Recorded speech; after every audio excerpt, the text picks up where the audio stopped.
صحرا کی آگ حصہ سوم۔ دوسرے روز احمد، کردام اور انولو کسیلا کے ریوڑ لے کر نکلے۔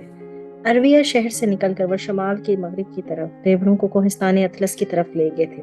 دریائے لاؤد کے کنارے پہاڑوں سے گھری ہوئی ایک ہری بھری وادی میں انہوں نے ریوڑ چڑھنے کو چھوڑ دیا اور خود ایک پہاڑ کے اوپر بیٹھ کے تھے۔ تھوڑی دیر بعد کردام اور انولو کھڑے ہو گئے اور احمد سے کہا، سمرون سمرون، تم یہاں بیٹھو، ہم یہ ساتھ والی جھاڑیوں سے بیر توڑتے ہیں۔ احمد کھڑا ہوتا ہوا بولا، میں بھی تمہارے ساتھ بیر توڑوں گا۔ کل رات تو کسی نے کھانا دے دیا تھا، روز روز ایسا احسان کون کرے گا؟ کردام نے اس کے کندھوں پر بوجھ ڈالتے ہوئے کہا، تمہارا آج پہلا دن ہے، تم آج مہمان ہو، کل سے ہم تمہیں اپنے ساتھ کام پر لگائیں گے۔ تھوڑی دیر میں ہی ہم بیر توڑ کر واپس آتے ہیں، پھر تمہارے ساتھ جنگلی بکریوں کا شکار کرنے چلیں گے، پھر دیکھیں گے تمہارا نشانہ کیسا ہے۔ کردام اور انولو بھاگتے ہوئے قریبی جھاڑیوں کے اندر جا کر بیر توڑنے لگے تھے۔ احمد کھڑا ہو کر اداس نگاہوں سے ماحول کو دیکھنے لگا تھا۔ اس کے چاروں طرف کوہستان اطلس کا سنگین سلسلہ پھیلا ہوا تھا اور وہ مشرق اور جنوب میں صحرائے اعظم کے بے کران سلسلہ تھا۔ اس کے اندر دریائے تاؤد کوہستان اطلس سے نکل کر ایک سفید لکیر کی صورت میں مشرق کی طرف صحرا کے وسطی شہر عین صالح کی طرف جاتا ہوا راستے ہی میں خشک ہو گیا تھا۔ مغرب میں کوہستان اطلس کا بلند سلسلہ دور دور تک پھیلا ہوا تھا۔ دور شمال میں کوہستان اور اس کی بلند اور نیلی چوٹیاں دکھائی دے رہی تھی۔ نہ جانے کیا سوچتے ہوئے احمد اداس ہو گیا اور نیلی چوٹیوں کی طرف دیکھتے ہوئے اس نے زخمی اور غم زدہ آواز میں کہا، اے میرے رب، میں کب تک اپنے ماں باپ، بھائیوں اور عزیزوں سے دور پردیس کی ان بے ضمیر گزرگاہوں میں دھکے کھاتا رہوں گا؟ آہ میرے سنہرے وطن، تیری جدائی کے زخم میرے دل کا خون نچوڑتے رہیں گے۔ اے میرے وطن، اس سمت میں ہوں اور اس پار تو، اور بیچ میں سمندر اور صحراؤں کی دیواریں۔ احمد چند لمحوں تک گردن جھکائے سوچتا رہا، پھر وہ بلند آواز میں گانا گانے لگا تھا، مظلوم انا مظلوم، مظلوم یا رب مظلوم۔ احمد گانا گاتا رہا، لگتا تھا کوہستان اطلس میں پگھلا ہوا نیلم بکھر گیا ہو۔ اس کی زمزمہ خواں آواز ویرانوں میں کسی ماہر مغنم کی نوا کی طرح نبض فطرت پر اثر انداز ہو رہی تھی۔ قریب ہی جھاڑیوں کے اندر بیر توڑتے ہوئے کردام نے اپنے چھوٹے بھائی انولو کی طرف دیکھتے ہوئے غمگین لہجے میں کہا، انولو انولو، سنو، غور سے سنو، سمرون کی آواز میں کیسا رس اور درد ہے، کاش ہم اس کی کوئی مدد کر سکتے۔ پھر کردام کھڑا ہو گیا اور کہا، آؤ اس کے پاس چلتے ہیں اور اسے تسلی دیتے ہیں۔ دونوں بھائی اٹھ کر احمد کی طرف چل دیے۔ کردام اور انولو جب احمد سے قریب گئے تو بے بسی میں گاتا ہوا احمد خاموش ہو گیا تھا۔ کردام نے قریب جا کر دیکھا اور یوں اداس تھا جیسے کوئی ستارہ ٹوٹ کر سمندر میں اتر گیا ہو، اور وہ افسردہ سا بھٹکے ہوئے کسی بادل کی طرح غمگین تھا، صحرائے دشت میں آندھیوں کی یورش کے سامنے کھڑے کھجور کے کسی تنہا درخت کی طرح۔ کردام نے دکھ سے گردن جھکائے ہوئے کہا، سمرون سمرون، میرے دوست، کاش ہم تیری کوئی مدد کر سکتے، ہمیں تمہارا دکھ اور غم کا افسوس ہے، پر ہائے حیف، ان صحراؤں میں ہم بھی تمہاری طرح غریب الوطن ہیں۔ احمد نے لمبا سانس لیتے ہوئے کہا، آہ غم وہ آندھی ہے جو صحراؤں میں بھی اڑا لے جائے، نہ جانے میری ماں پر کیا بیتتی ہوگی، میرا محترم باپ کس حال میں ہوگا، میرے بھائی اور میرا ماں وہ کہاں ہوں گے؟ انولو نے دکھتے لہجے میں کہا، کاش دنیا میں کوئی ایسی ہستی ہوتی جو ہم جیسے بے بس اور مظلوم لوگوں کی مدد کرتی۔ احمد نے فوراً سنبھلتے ہوئے کہا، ایسی ہستی ہے اور وہ میرا اللہ ہے، وہ ہر چیز پر قادر ہے، ہر عمل دیکھتا ہے۔ انولو نے کہا، پھر تم سے اس کی مدد کی درخواست کیوں نہیں کرتے؟ احمد نے اس کے کندھے پر ہاتھ رکھتے ہوئے کہا، یقین رکھو ایک روز وہ ہمیں اس جہنم سے ضرور نکالے گا۔ احمد ذرا رکا، پھر اس نے کہا، اے میرے گلا باندھ ساتھیو، اگر تم کسی اور سے نہ کہو تو میں تم سے اپنا ایک راز کہہ دوں۔ کردام نے چھاتی تانتے ہوئے کہا، تم ہم پر ہر قسم کا اعتماد کر سکتے ہو، ہم تمہیں دھوکہ نہ دیں گے، تمہارا راز اب ہمارا راز ہے، ہم دونوں بھائی موت تک تمہارا ساتھ دینے کا فیصلہ کر چکے ہیں۔ احمد نے کہا، میں ایک مصلحت کے تحت اپنے آپ کو یہودی کہا تھا، ورنہ میں یہودی نہیں، مسلمان ہوں، لیکن تم یہاں عام لوگوں میں مجھے یہودی خیال کرنا۔ تم دونوں نے یہ نہیں بتایا کہ تمہارا مذہب کیا ہے۔ کردام نے ایک بار اپنے چھوٹے بھائی کی طرف دیکھا، پھر تکلیف دہ احساس میں اس نے کہا، ہم بت پرست ہیں اور قدیم یونانی بتوں کی پوجا کرتے ہیں۔ جنوبی مصر کے اکثر لوگ بت پرست ہیں، جہاں اس صحرا کے اندر بھی لوگ دو مذہبوں پر عمل پیرا ہے، کچھ بت پرست ہیں اور کچھ آتش پرست۔ بہرحال تم اپنے مذہب کے اصولوں سے ہمیں آگاہ کرنا، اگر وہ دل پسند ہوئے تو ہم انہیں قبول کر کے مسلمان ہو جائیں گے۔ انولو نے احمد کی طرف دیکھتے ہوئے کہا، آؤ کوہستان اطلس کی پہاڑی بکریوں کا شکار کریں، ان میں سے ایک کو مار کر اس کا گوشت بھون لیں، کچھ یہاں بیٹھ کر کھا لیں گے اور کچھ شام کے لیے ساتھ لے کر چلیں گے۔ کردام نے قریب ہی پڑے ہوئے ترکش اور کمان اٹھائے اور احمد کو لے کر مغرب کی طرف بڑھنے لگے۔ راستے میں انولو نے پوچھا،